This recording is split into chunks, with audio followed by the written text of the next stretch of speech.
muy buenos días, bienvenidos nuevamente a este Consúltenos por su Salud. Recuerde que estamos todos los lunes y viernes de 7 a 8 de la mañana aquí en el Canal 3, atendiendo todas las inquietudes que ustedes nos dejan a través de nuestro correo electrónico, programa citamedica@yahoo.es, o las inquietudes que tengan en vivo en nuestra línea directa nacional y en nuestra línea 886-8000. Hoy con un programa bastante especial, tenemos un invitado muy especial para hablar de cirugía plástica, el tema que ustedes quieran tratar. Cualquier pregunta que tenga referencia a la cirugía plástica en general, pues vamos a estarlo tratando el día de hoy. Así que vayan preparando sus preguntas. Por eso le damos la bienvenida a la doctora Doris Amanda y a nuestro invitado del día de hoy. Buenos días, doctora Doris, ¿cómo ha estado? Buenos días, doctor Juan Carlos. Buenos días, doctor Luis Bernardo Trujillo. Buenos días a cada uno de ustedes allí en sus casitas, en su oficina, en el sitio de trabajo o cuando ya están preparándose para salir. Recordemos pues que este periodo de vacaciones es muy importante para que tengamos unas recomendaciones muy superficiales que a la vez son supremamente importantes, como lo que es la buena nutrición de los niños y la buena protección solar. Entonces, doctor Luis Bernardo, buenos días y qué rico que estés nuevamente con nosotros, porque de verdad que es muy importante tener un profesional de tu talla aquí asesorándonos en todas esas partes de lo que es la cirugía plástica, tanto estética o cosmética como no estética. Buenos días. Buenos días, Doris Amanda, buenos días, Juan Carlos, buenos días, amables televidentes. Con muchas expectativas para contestar todas sus inquietudes y poder hacer un programa muy útil para todos ustedes. Antes de entrar en materia, pues me gustaría, doctor Luis Bernardo, que nos hablara de por qué nosotros debemos acudir siempre cuando pensemos en hacerlos algún tipo de procedimiento invasivo que vaya de pronto a modificar cualquier parte de nuestro cuerpo a un cirujano plástico y no de pronto a otro tipo de profesionales. Bueno, desgraciadamente de un tiempo atrás nuestra especialidad, que es una especialidad que se llama cirugía plástica, estética, maxilofacial y de la mano, una especialidad bastante amplia, que requiere 4 o 5 años de especialización. Ha sido, digamos que, atacada por personas inescrupulosas y que han tratado de usurpar, de cortar el camino sin estudiar y sin hacer una especialidad formal, y se dedican sin ningún conocimiento, solo en una forma empírica, pensando que la cirugía plástica es algo muy fácil de hacer, muy superficial y que simplemente se limita generalmente a los cambios en la figura, principalmente en la grasa, como son las lipoesculturas. Entonces vemos que día a día resultan nuevos consultorios y nuevos médicos que en una forma pirata y en una forma de pronto algo proxeneta por parte de las autoridades del gobierno y de la educación los dejan ejercer con el detrimento de la salud de todos los colombianos. Por eso, cuando usted consulte para hacerse una cirugía plástica, debe verificar, ya sea en las páginas de internet de la Sociedad Colombiana de Cirugía Plástica, que este profesional de la medicina verdaderamente haya estudiado los 4 años o 5 años de especialización de cirugía plástica, estética, maxilofacial y de la mano, ya sea a nivel nacional o internacional, y que hayan homologado sus títulos, porque prácticamente día a día vemos daños irreversibles e incluso pérdidas en la vida por el ejercicio inescrupuloso de nuestra profesión. Eso es algo que nos debe llenar pues de alerta, porque nosotros debemos cerciorarnos muy bien, como decías, doctor Luis Bernardo Trujillo, de quién es la persona quien nos va a atender, porque es que vida no hay sino una, y nosotros tenemos que hacer las cosas bien en esta, porque no hay otra. O sea que ahorita tenemos que estar supremamente bien. Bueno, doctor Luis Bernardo, actualmente, ¿dónde te encuentras ubicado el consultorio? En la clínica La Presentación, consultorio 106.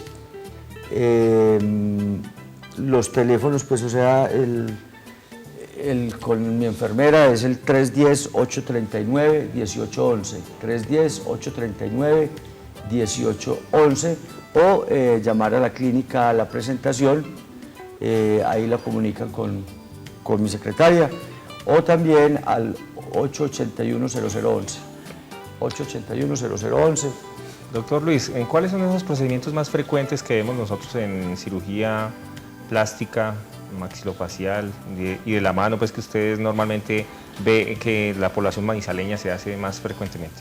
Sí, es interesante saber que nosotros pues tenemos una parte estética y una parte reconstructiva. O sea, la parte reconstructiva es volver, como su nombre lo dice, reconstruir, o sea, volver a poner tanto la función, como es el movimiento, como cuando hablamos de la mano o hablamos de la masticación, de la movilidad de la cara, o restituir daños que parecen irreversibles como quemaduras, deformidades de nacimiento, como labio y paladar hendido, como hendiduras, como microsomías, o sea, daños genéticos para hacer la cirugía de tipo ya sea facial o craneofacial.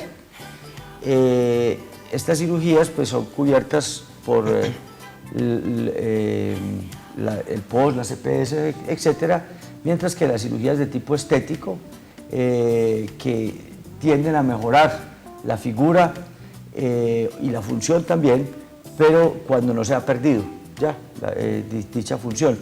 Entonces, cuando nos dedicamos a hablar de la cirugía estética, pues el procedimiento que más se consulta y más se efectúa es el manejo de las grasas, llamado lipoescultura, que valga de paso decir que lipoescultura es la cirugía mediante la cual se extrae grasa, se pone grasa en los lugares deficientes, generalmente a nivel de los glúteos, o por deformidades que quitan grasa, como por decir un absceso a nivel también glúteo o en las piernas, que han dejado defectos como oquedades que son llamados a llenarse con la misma grasa. La lipoescultura, además de eso, contrae la piel, el estímulo de la piel para que la piel se retraiga y se adapte al nuevo tamaño del cuerpo. Entonces la lipoescultura es el procedimiento más solicitado, seguido por la cirugía de senos, generalmente el aumento mamario. Doctor, aquí una pregunta bien álgida. ¿Qué ha pasado con las prótesis PIP? Pues yo creo que ya prácticamente después del boom de la emergencia que hubo, ya estamos navegando en aguas mansas y ya prácticamente todas las prótesis PIP que estaban llamadas a restituirse, o sea, principalmente aquellas puestas entre el año 2007 y 2010, ya se han cambiado, digamos que pues es casi que imposible en la totalidad, pero quienes han estado atentas a esto, todas se las han cambiado. Yo creo ¿Qué es lo que pasó? ¿Qué fue? Cuéntanos, doctor, porque es importante tener la documentación pues, por parte de un profesional en la materia para diluir un poco lo que ha sido la información inadecuada con respecto a este tipo de prótesis. ¿Qué fue lo que ocurrió? Sí, mira, las prótesis PIP son unas prótesis de origen francés que estaban muy bien posicionadas y que correspondían a la cuarta más utilizada en el mundo. Si pensamos en los millones y millones de pacientes que acuden a este procedimiento, pues las prótesis PIP, teniendo el cuarto puesto en el mundo, pues habían cantidades y cantidades. Esas prótesis tenían una licencia del Ministerio de Salud de Francia, lo mismo que de control de calidad, con unas sustancias básicas que habían autorizado para su fabricación, que de paso vale decir eran muy buenas. Eran unas prótesis de las que digamos las prótesis top en cuanto a calidad, en cuanto a costo. O sea, no era que fueran prótesis baratas, ni mucho menos.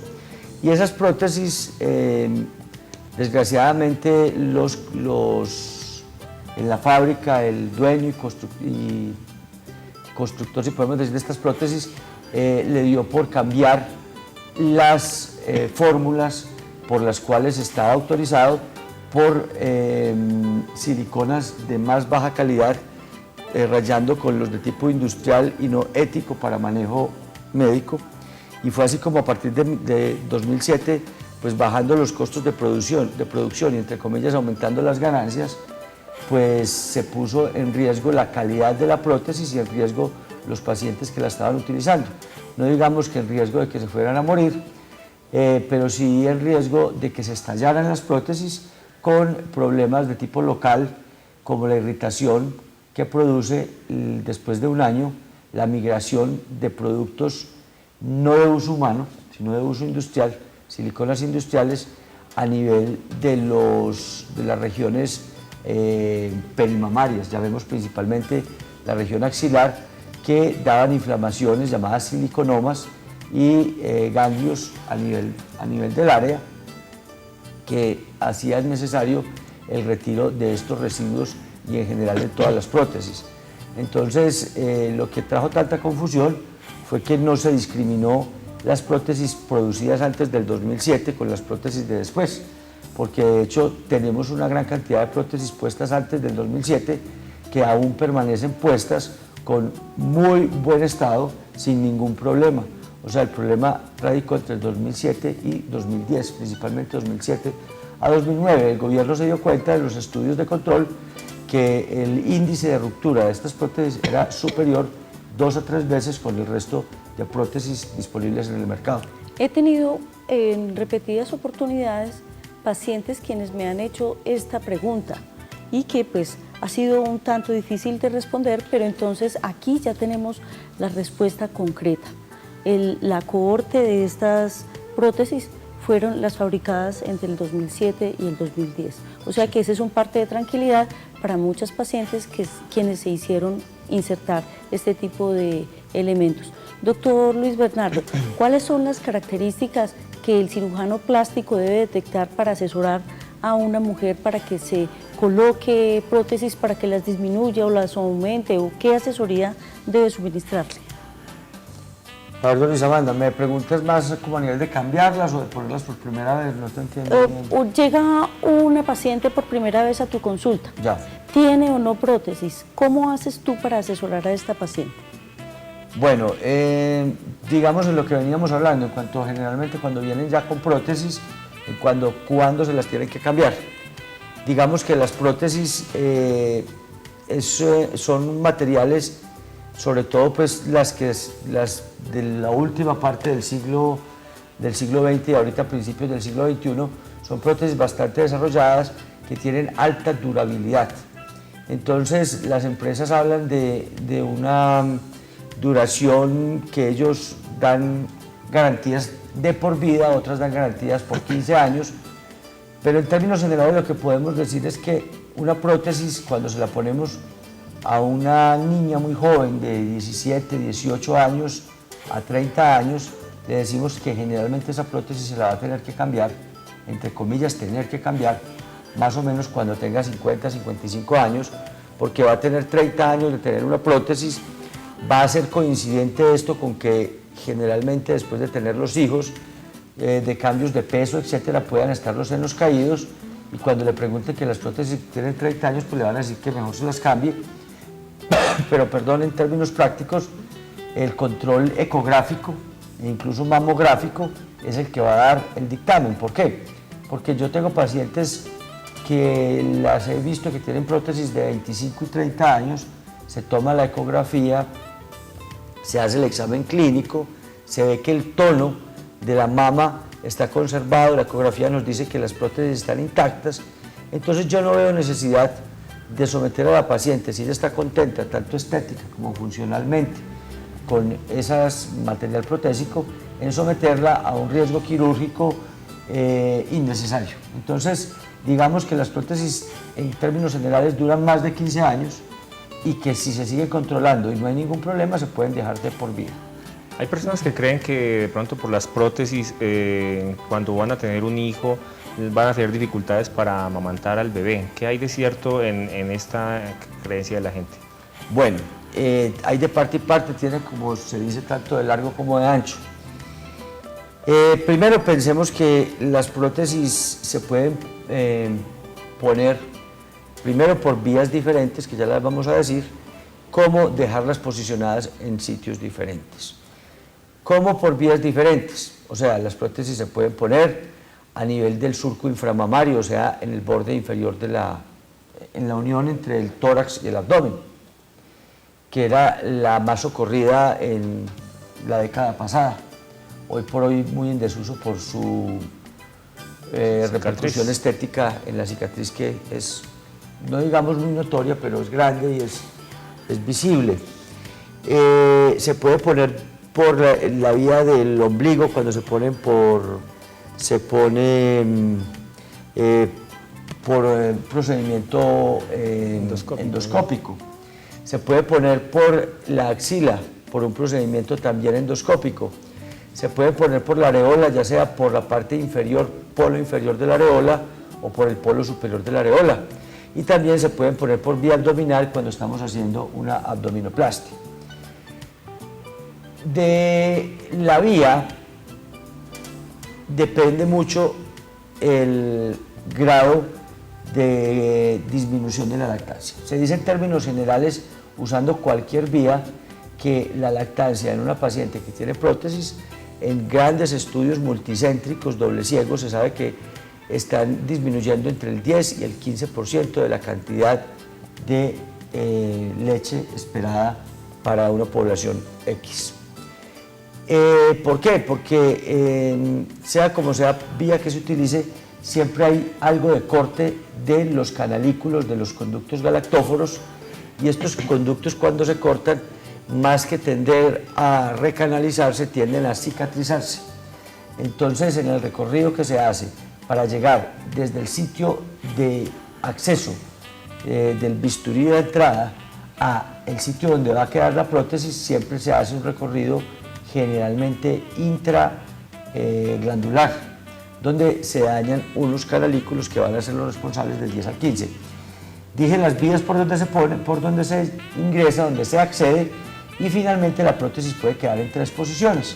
Una posición por detrás de la glándula y por delante del músculo, entre la glándula y el músculo. Una posición intermedia que es subfacial, o sea, que queda entre la cobertura aponeurótica del músculo y el músculo. Muy poco usada esta vía, esta posición, porque es una cirugía muy meticulosa, muy larga, y la más común hoy por hoy, que es detrás del músculo, retropectorales. En cuanto a la mejor vía en la que menos hay disminución de la lactancia, sería en la retropectoral. Retropectoral. O sea que el pectoral, recordemos, es un músculo que está en la parte superior del tórax. Y anterior del tórax. Exacto, superior y anterior del tórax y detrás de la glándula mamaria. Detrás de la glándula mamaria, y para que se lo identifiquen, pues es el músculo que se inserta a nivel del húmero, a nivel de acá del brazo, y que nos da la cara anterior, el límite anterior de la axila. Todo ese músculo que buscan ejercitar tanto los fisicoculturistas y los levantadores de pesas, etcétera, es el pectoral mayor. Detrás de ese músculo es donde se pone generalmente las prótesis, para evitar problemas como la contractura, que es el endurecimiento del tejido de revestimiento de la prótesis, como también para que la mamografía no tenga alteraciones para leerla. Eso quiere decir que, aunque las mujeres tengan prótesis, de todas formas deben realizarse autoexamen mamario y deben asistir periódicamente al examen de la mama. Perfecto. Bueno, yo les quiero contar a todos los televidentes que en el Centro Cultural y de Convenciones Teatro Los Fundadores se tienen las más modernas salas de la ciudad para conferencias y espectáculos.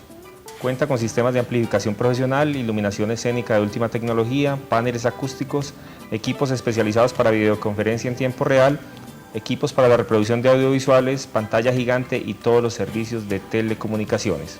Cuando quiera realizar un evento, piense primero en el Centro Cultural y de Convenciones Teatro Los Fundadores, donde está todo lo que usted necesita. Doctor Juan Carlos y doctor Luis Bernardo, y a todos ustedes, los estamos invitando a que asistamos masivamente al concierto que va a presentar la Orquesta Sinfónica nuestra, la Orquesta Sinfónica de Caldas, en el Recinto del Pensamiento el próximo sábado 29, en el Recinto del Pensamiento. Eso será algo maravilloso. O sea que es cierre de semestre y allí los esperamos. La música y la naturaleza va a ser un tema supremamente importante, dirigido por el maestro Gorka Sierra. Doctor Luis Bernardo, vamos a pasar un poco de lo que es la mama a hablar además ahora de lo que es la estructura de la cara.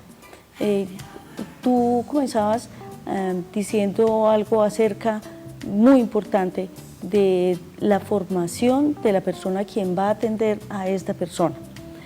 He observado unas alteraciones y unos daños terribles a nivel facial. ¿Qué ocurre con la legislación en nuestro país con respecto, y doctor Juan Carlos, tú que eres abogado, con la legislación en este país con respecto a las personas quienes hacen cirugía sin un entrenamiento básico? ¿Por qué ocurren estas situaciones? ¿Por qué la dirección territorial de cada uno de los departamentos, siendo una dirección territorial tan severa con lo que es la evaluación de las visitas, por qué ocurren estas situaciones? ¿Qué características debe tener una clínica para Yo creo que permitir? ellos son lo suficientemente y hasta más exigentes en cuanto a las partes locativas y la normatividad presente para el ejercicio de las actividades médicas y quirúrgicas, más no lo son para la exigencia en la probidad de los títulos universitarios y de posgrados para efectuar las cirugías. Pero lo que pasa es que eso hay que verlo ahorita que el doctor Juan Carlos nos asesore en un contexto y un marco legal nacional donde no existe reglamentada sino dos especializaciones a nivel médico como son la anestesiología y la radiología. Cuando la anestesiología históricamente pues era realizada por médicos generales en los municipios y era una práctica muy común que algún médico tuviera ciertas inclinaciones por efectuar la anestesia y el otro hacía la cesárea o la cirugía de urgencia del apéndice, y fueron los primeros que accedieron al Congreso de la República para tratar de depurar el ejercicio de su profesión, y así lo lograron. Después seguidamente llegaron los radiólogos y hasta ahí dejaron hacer la fila, porque inmediatamente cuando llegamos a otras especialidades, principalmente la cirugía plástica, primero había unos intereses creados bastante importantes entre los senadores y representantes, incluso coyunturalmente en esa época había un fenómeno que todos conocimos en Armenia, que el personaje no era ni siquiera cirujano plástico y accedían de todo el país las grandes personalidades y las más conspicuas de las artes y de la escena nacional en cuanto a artistas, etc. Y este personaje incluso llegó hasta el Senado de la República para impedir que se diera un curso libre a los debates para legalizar el ejercicio de la cirugía plástica. De hecho, siempre hay coincidente que hay senadores que tienen familiares con otras especialidades, tipo otorrino, ginecología, dermatología, que ejercen y tocan puntos sensibles de la cirugía plástica. Entonces, tomaron por el mejor camino y dijeron, no, vamos a poner un estudio, una comisión de estudio para reglamentar no una sola profesión, porque no podemos ir reglamentando de a pedacito, de a profesión, vamos a reglamentarlas todas. De esto han corrido ya 15 años y no solo no han reglamentado una, sino que no han reglamentado ninguna. Quedamos en ese limbo donde es un terreno fértil para que personas, vuelvo y digo, inescrupulosas, que no saben lo difícil que es pasar a una especialidad, el tiempo que cuesta 5 años sin trabajar, dedicado a estudiar y a trasnochar, fuera de acceder a eso, es muy fácil uno acostarse sano y levantarse cirujano plástico. Eso es lo que ha pasado con el visto prácticamente bueno de las autoridades y con la pérdida de vidas y daños tanto faciales como en todas las corporales por miles y miles de colombianos, y ya nosotros prácticamente perdimos la esperanza en una reglamentación. De todas maneras, desde el punto de vista del derecho, pues ahí caben varias consideraciones que hay que tener. El grado de pericia que tenga la persona y eso ante un caso, pues por ejemplo de deformidad, de muerte, algo, pues es la parte de pronto álgica del asunto y es donde se puede llegar a determinar en cierto grado la culpa o la responsabilidad de la persona que esté practicando en determinado procedimiento si no cuenta de pronto con toda la idoneidad para realizarlo. Entonces ahí es donde vienen los casos de responsabilidad que cada día van en aumento, que pues precisamente una de las motivaciones fue esa, de estudiar adicional a la medicina del derecho, porque los casos de responsabilidad civil médica van en aumento. Hace 15, 20 años había un 5% de demanda a los médicos, ahorita estamos alrededor del 20 al 23% de los médicos involucrados en algún tipo de procedimiento de responsabilidad civil médica. Entonces es una cosa que va definitivamente en aumento y que a pesar de la legislación, de ese limbo jurídico pues que hay, de todas maneras siempre caen muchos casos de responsabilidad civil médica. Entonces ya va pues como al riesgo que quiera asumir cada profesional de hacer determinados procedimientos. Cada día tratan de curarse un poquito más en salud para exponerse menos, pero se siguen viendo muchísimos casos diariamente, entonces por eso seguirá en aumento este tipo de problemas de responsabilidad civil médica. Entonces, bueno, eso es lo que pasa con esta situación, doctora Doris. Doctor Juan Carlos, como podemos observar, este programa da para cortar por muchas partes, doctor Luis Bernardo, porque mira que estamos hablando de una parte que es absolutamente clínica y hemos tocado ya un campo legal. Ahora es el momento de introducirnos en otro campo y es por qué muchas personas que se realizan lipo, escultura, en fin, vuelven a ganar peso. ¿Qué es lo que ha ocurrido allí? ¿Cómo se debe asesorar esta persona que tiene el objetivo de tener una forma escultural de su cuerpo y por qué pierde rápidamente su esculturalidad? Pero vamos a ir, yo creo que, doctora Doris, a una breve pausa de comerciales y después vamos a ampliar este tema. Vamos a seguir hablando a continuación de la lipoescultura y de todo lo relacionado con los tejidos grasos, así que vayan preparando también sus preguntas. Ya regresamos.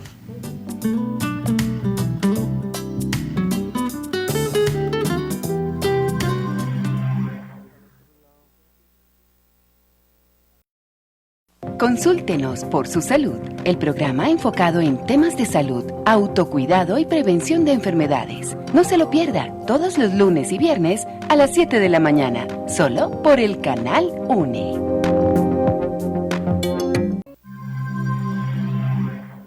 Les quiero contar a todos los televidentes que en la línea médica tenemos las más hermosas instalaciones de la ciudad para el cuidado de los abuelos, de los adultos mayores. Usted tiene a su papá, su mamá, su abuelo, en una situación difícil donde de pronto les es difícil cuidarlos o brindarle todos estos cuidados de enfermería y médicos allá en su casa, pues ya saben que cuenta con las instalaciones de la línea médica para que ustedes puedan llevarlos allí. Allí les brindamos todos los cuidados médicos de enfermería, muchísimo cariño, mucho afecto y les estamos dando todas estas opciones con tenemos 2 sitios espectaculares para que ustedes vayan, los conozcan, visiten nuestras instalaciones y puedan sentirse allí con la tranquilidad de que su papá, su mamá, su abuelo está en un adecuado sitio, que lo están cuidando muy bien. Entonces recuerden que si quieren que les cuidemos a sus padres, a sus abuelos, allí tenemos las instalaciones de la línea médica para que ustedes los lleven y puedan disfrutar de todos nuestros servicios. Estamos con el doctor Luis Bernardo Trujillo, cirujano plástico, hablando de temas en general, de cirugía plástica, de la situación a la que se ven expuestas a veces los cirujanos plásticos y otros médicos por realizar procedimientos que de pronto no tienen mucha competencia. Y en este momento vamos a hablar de la lipoescultura, así que si ustedes tienen alguna pregunta sobre este tema, pues con muchísimo gusto se las vamos a resolver. Doctor Luis Bernardo, hay personas que de pronto quieren practicarse una lipoescultura, tienen un grado de sobrepeso grande, por ejemplo, y piensan que con una lipoescultura van a solucionar su problema de sobrepeso y van a quedar con una figura perfecta. ¿Qué consideraciones hay que tener en este tema? Porque muchas personas tienen a veces expectativas, están con su sobrepeso y dicen, no, yo con una lipo quedo bien. Entonces, ¿esto es cierto o no? ¿O qué consideraciones hay que tener? en términos generales no es cierto. O sea, debemos pensar que el paciente que tiene un real sobrepeso, sin necesidad incluso de ser una obesidad mórbida, o sea, grandes obesidades, definitivamente no es el paciente sujeto de una cirugía de lipoescultura, una cirugía estética, sino que existen otros procedimientos más contundentes, como lo son la cirugía bariátrica, todos los bypass, la misma, el balón gástrico, etcétera, que son cirugías llamadas a bajar 20, 15, 30 kilos en un paciente que los tiene de más. Es importante tener en cuenta lo que se llama el índice de masa corporal, que es lo que nos dice que un paciente cuando está por encima de 30, 35 de índice de masa corporal, que es la relación existente entre lo que mide una persona y lo que pesa, cuando ese paciente sobrepasa ese 30-35%, se escapa de las manos del cirujano plástico. Porque si bien nosotros en algunas lipoesculturas grandes, mega liposucciones, tenemos como resultado a los 4 o 6 meses pérdidas de 30 kilos, no es la regla, es más la excepción. Entonces digamos que la lipoescultura es un procedimiento para quitar gorditos localizados que bajo ninguna otra circunstancia van a salir. Llámese otra circunstancia lo que se llama gimnasio, ejercicio, dieta, básicamente, como lo pueden ser los gorditos ubicados a nivel de los muslos, tanto en la parte interna como en la parte externa, la parte alta de las caderas, lo que llamamos nosotros saddlebacks, o sea, encima de la cintura por la parte de atrás, esos gorditos que tienen las mujeres que no van a salir con nada sino con una cánula. Lo mismo los gordos de la espalda y un abdomen prominente también sale con la lipo. Entonces la lipo no es un procedimiento para rebajar peso, es un procedimiento para moldear el cuerpo, que quede claro. Cuando nosotros estamos buscando secundariamente unos beneficios de tipo de salud, como para manejo de mejorar la presión alta, la diabetes, el mismo problemas cardíacos. Esto es mejor hacerlo con procedimientos a nivel de tipo gastrointestinal, que van a influir en toda la economía corporal. Entonces, doctor Luis Bernardo, una persona quien se realiza la lipo, porque pues el cirujano plástico así lo determinó, ese era lo que necesitaba y no necesitaba un balón, ni necesitaba una cirugía bariátrica, porque su índice de masa corporal no ameritaba pues que se realizara este tipo de procedimientos. ¿Por qué después de haber realizado un procedimiento de estos, el paciente o la paciente puede aumentar nuevamente de peso? Bueno, Doris, casi que todo se resume en... O sea, yo te voy a hacer de abogado del diablo y al revés de abogado defensor acá. Existen dos cosas que son. Primero, la cirugía de lipoescultura tiende a garantizar que no se vuelva a ganar de peso. ¿Por qué? Porque, ya lo he dicho en otros programas, incluso acá, que cuando nosotros aumentamos de peso, de 10 kilos que aumentamos, 1 kilo únicamente es de grasa nueva. Los otros 9 kilos es por aumento del tamaño de las células grasas, llamados adipocitos, que aumentan de tamaño cada uno, ¿sí? Entonces, si nosotros hagamos en cifras pequeñas, tenemos en un área 100 adipocitos y dejamos únicamente 10, se fueron 90 adipocitos. Esos 90 adipocitos que se fueron, los 10 que quedan, les queda imposible hipertrofiarse, crecer lo suficiente como para llenar el espacio de los 90 que se fueron, ¿ya? Entonces, por eso la lipoescultura es un hándicap, o sea, es una oportunidad, una ganancia de mantenerse con bajo peso. O sea, científicamente una persona que se le haga una lipoescultura está favorecida para mantenerse en bajo peso. Eso está comprobado científicamente. Segundo, ante todo es imposible que favorezca el que esa persona se engorde, como es una creencia popular. No es que se hacen la lipo y se ponen más gordas, pues eso es contra la voluntad de la ciencia. O sea, la lipoescultura baja de peso y lo tiende a mantener bajo, porque destruye células grasas y las células grasas no se vuelven a crear en una forma importante. Pero es cierto que hemos visto pacientes que se hacen una lipo cada año, cada 2 años. ¿Qué pasa? No cambian para nada su dieta, sus medidas sanitarias de consumo de carbohidratos, de comida chatarra, y fuera de eso se mantienen sin hacer absolutamente ningún ejercicio. Y es más, entonces una paciente cuando está flaca y empieza medio a engordar, entonces dice, no, yo todavía puedo engordar mucho, pero o sea, no estoy tan gorda.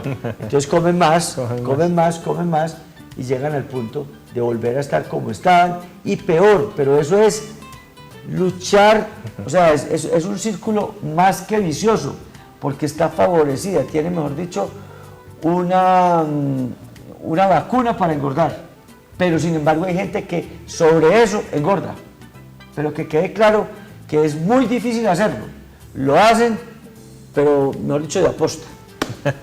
O sea, pues que es indispensable. Sí, ¿qué precauciones debe tener una mujer o una persona, porque ya los hombres también se están practicando mucho este tipo de procedimientos, que recurre a una lipoescultura? Pues porque es que yo pienso que hay que complementarla con otras cosas como lo que usted está queriéndonos decir en este momento. Sí, yo he dicho que definitivamente hay sitios del cuerpo, en personas delgadas incluso, que por una u otra razón, llámese una u otra razón, que tuvieron sobrepeso en una época de su vida, o principalmente en las mujeres que tuvieron un embarazo o 2 embarazos, queda una grasa residual que se llama grasa dura, que es puesta por la naturaleza en las mujeres y en las hembras de todas las especies para facilitar que en tiempos difíciles de ingesta de alimentos, llámese hambrunas prolongadas, pueda sobrevivir a expensas de quemar esa grasa de depósito y así favorecer el cuidado de sus hijos y de sus crías. De ahí que la naturaleza en su sapiencia no permita que esos reservorios energéticos sean eliminados porque usted se haga una dieta o porque usted haga ejercicio. Esos son los gorditos que tanto se quejan las señoras y que por estar con ese seguro de vida, de que necesitan muy poca cantidad de calorías para mantenerse, entonces hay que sustraerlos con métodos mecánicos como la lipoescultura. Entonces prácticamente la lipoescultura más segura es la lipoescultura en un paciente sin una enfermedad sobreagregada, un paciente joven, un paciente atlético que vaya y definitivamente va, porque la forma está un poquito alterada en unos sitios. Se hace una lipoescultura de 1000 centímetros, los riesgos son mínimos, se hace con láser como es en nuestro caso y jamás le volverá a salir ese gordito, pero si va una gorda que va es por pereza de hacer una dieta, por pereza de hacer ejercicio, va a seguir comiendo lo mismo o más, como decía ahora, y va a tener una vida sedentaria, pues posiblemente nuestro rol en ese tipo de paciente está siempre destinado al fracaso. ¿Cuáles son las modalidades para realizar la lipoescultura entonces, doctor?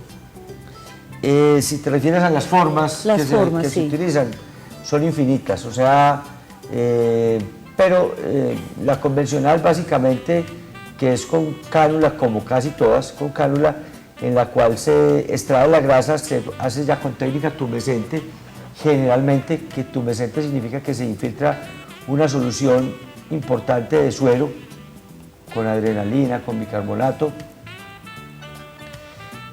y con silocaína para mantener el medio líquido, el medio graso y extraer la grasa.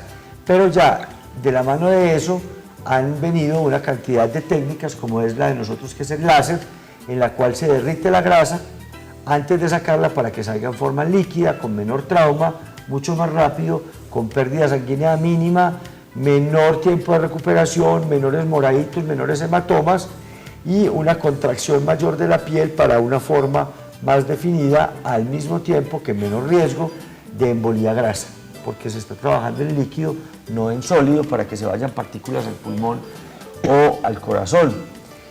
Otro método es existe el ultrasonido, en el cual también se trata de estallar por medio de ondas sónicas las membranas de las células grasas. El método Vaser, que combina de las dos, y son básicamente las tres técnicas pues, más avanzadas: el Vaser, el láser y el láser, el Vaser y el ultrasonido. Sí. El ultrasonido. ¿Cuál de estas técnicas se prefiere? ¿Cuál tendría un menor riesgo? Cada cual defiende la suya. Yo defiendo el láser porque es muy rápido, porque es muy seguro, porque lo manejo desde hace varios años.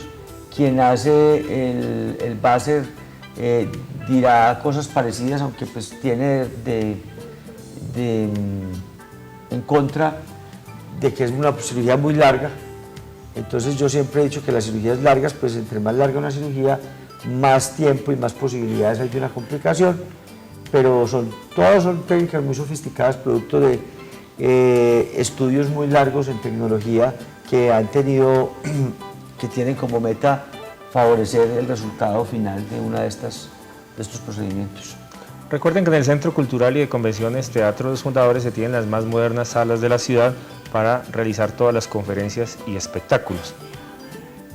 Cuenta con salas de teatro, camerinos, sala de ensayos, silletería tipo abatible, ideal para la presentación de conciertos, recitales, graduaciones y eventos de gran formato.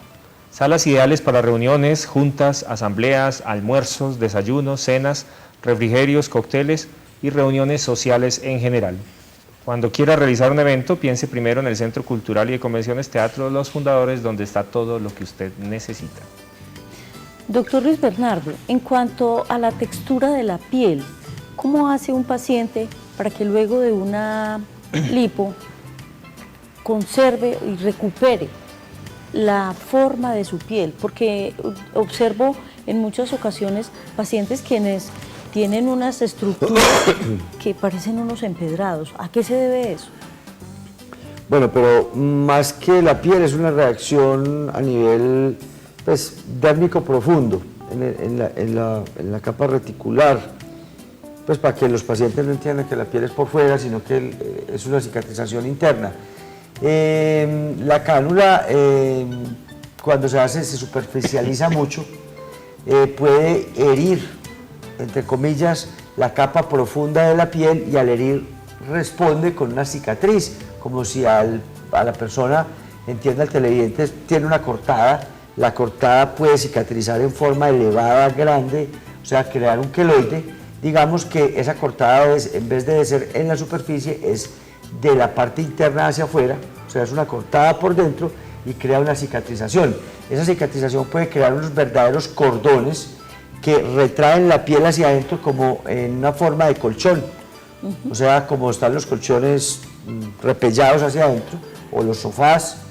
Entonces crea como parecido a lo que sería una celulitis profunda, crean irregularidades. Esto no lo vemos cuando lo hacemos con láser, porque el láser trabaja mucho más profundo y con menos trauma.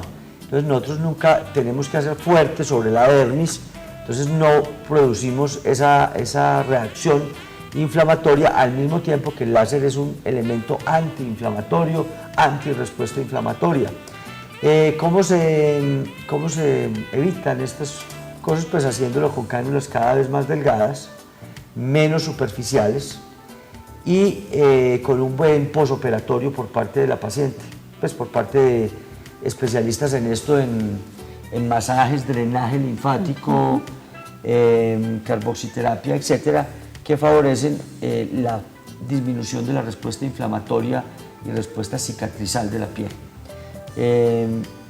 En nuestro caso con el láser es de las cosas que menos tenemos, o sea, respuesta a este tipo de... ¿Qué pasa con, doctor Luis Bernardo, con estas personas que de pronto han tenido un sobrepeso marcado, bajan de peso por algún tipo de cirugía bariátrica, en fin, en el balón, y tienen todavía abundante panículo adiposo y se someten, por ejemplo, a un tratamiento de lipo. Este procedimiento hace que de pronto la piel o pueda obtener algún beneficio, o qué tanta retracción va a tener la piel, o si va a necesitar otro procedimiento adicional para poder mejorar toda la estructura de la piel en ese sitio. Bueno, Juan Carlos, todo va al modo de la cantidad de piel que sobre, ¿cierto? Generalmente cuando nosotros hablamos de una cirugía estética de contorno secundaria a grandes sobrepesos, o sea, a una posbariátrica se le dice comúnmente, nos remitimos casi que básicamente, la grasa ya está quemada, ya básicamente lo que sobra es piel, cuero, como dicen los pacientes. Entonces son cirugías de corte como son la lipectomía, o sea, la abdominoplastia, la cirugía de levantamiento de los senos, porque los senos crecieron con la grasa, queda sobrando piel, queda sobrando bolsa, entonces se hace pexia, levantamiento mamario con reducción. En los brazos es muy frecuente tener que hacer la braquioplastia, o sea, cortar toda esa piel que quedó colgando como unos verdaderos alerones. Lo mismo a nivel de los muslos, en la parte interna alta, hay que coger y recoger esa piel en la parte superior a nivel de la ingle y cortar lo que se llamaría una lipectomía de muslos. Y incluso muchas veces la abdominoplastia convencional, que es por la parte anterior, es insuficiente y hay que hacer una verdadera torsoplastia, donde hay que darle la vuelta entera, o sea, todo lo que sobra por parte anterior y posterior, cortarla, y la paciente queda con un cinturón de cicatriz, pero queda templada. Entonces, para no perder parte del sentido de la pregunta que me hace el doctor Juan Carlos, que es, en estos pacientes tienen muy poca cabida el hecho de hacerle liposcultura, porque han quemado tanta grasa que generalmente vienen sin grasa, cuando uno ha perdido 30, 40 kilos. Pero sí es importante decir que cuando me preguntaba el estímulo de la piel por la lipo, no para estos pacientes, pero sí para los pacientes comunes y corrientes, no provenientes de una posbariátrica, el estímulo es parte fundamental, el estímulo de la cánula, ya sea con láser, con láser o convencional. Hay una estimulación de la piel para que la piel haya una migración de fibroblastos que depositen colágeno, rejuvenezcan entre comillas la piel por dentro, se realineen las fibras elásticas, se haga como un verdadero peeling interno y la piel se recoja, porque vana sería la liposcultura si la piel no ayudara contrayéndose, porque tú que te ganas con sacar una bola de grasa del abdomen, inmediatamente quedar colgada. De hecho iríamos directamente al corte, a la lipectomía. Entonces, cada que hablamos de procedimientos de extracción de grasa, tanto en la definición, liposcultura, procedimiento por el cual se extrae grasa, se pone grasa, pero se estimula la piel. ¿Sí? Sin estímulo de la piel no existe la palabra liposcultura, existiría la palabra liposucción, que era la de antes, cuando se hacía muy profunda, no se tocaba esa dermis, así sea como en una forma furtiva, como en una forma coqueta, de tocar la dermis, porque si bien lo que se busca no es la fibrosis, que sería el grado de ya injuria del tejido de la dermis, sí es bueno medio calentarlo con el láser para que él haga una contracción homogénea y sostenida. Bueno, yo quiero que nos repita, doctor Luis Bernardo, para las personas que estén interesadas en asistir a una consulta con usted, el sitio, el teléfono y dónde lo pueden localizar. Clínica La Presentación, consultorio 106. El teléfono más directo es el 310-839-1811. 310-839-1811. Al mismo tiempo, los teléfonos de la clínica La Presentación por el conmutador los comunican o el 881-0011. Doctor Luis Bernardo, hay que recordarle también a nuestros televidentes que realizas un excelente procedimiento para rejuvenecimiento facial y que estimula la piel de una forma muy satisfactoria. Entonces, queremos recordarles a nuestros televidentes de todo el eje cafetero, porque ya nos extendimos y nos vamos a seguir extendiendo, que con este programa nosotros pretendemos llegar a ustedes con una información de primera mano, una información científica y una información donde queremos darles a ustedes herramientas para un mejor vivir.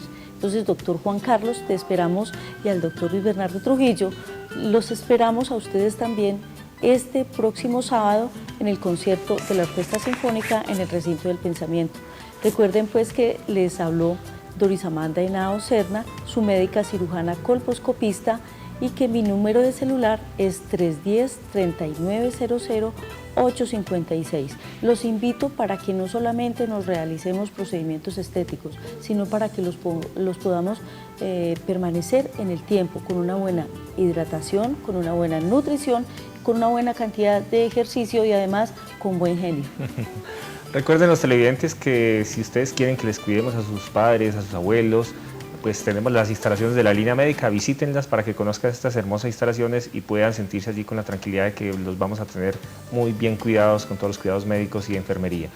Hemos llegado al final de este Consúltenos por su Salud. Le damos los agradecimientos al doctor Luis Bernardo Trujillo por habernos acompañado el día de hoy, por sacarnos minutos de su tiempo y venir a darnos estas importantes enseñanzas el día de hoy. Doctor Luis Bernardo, muchísimas gracias y hasta una próxima oportunidad. A ustedes, Juan Carlos, Doris Amanda y todos los televidentes, hasta que volvamos a tener el placer de estar con ustedes. Un feliz día. Claro que Muchas sí. gracias.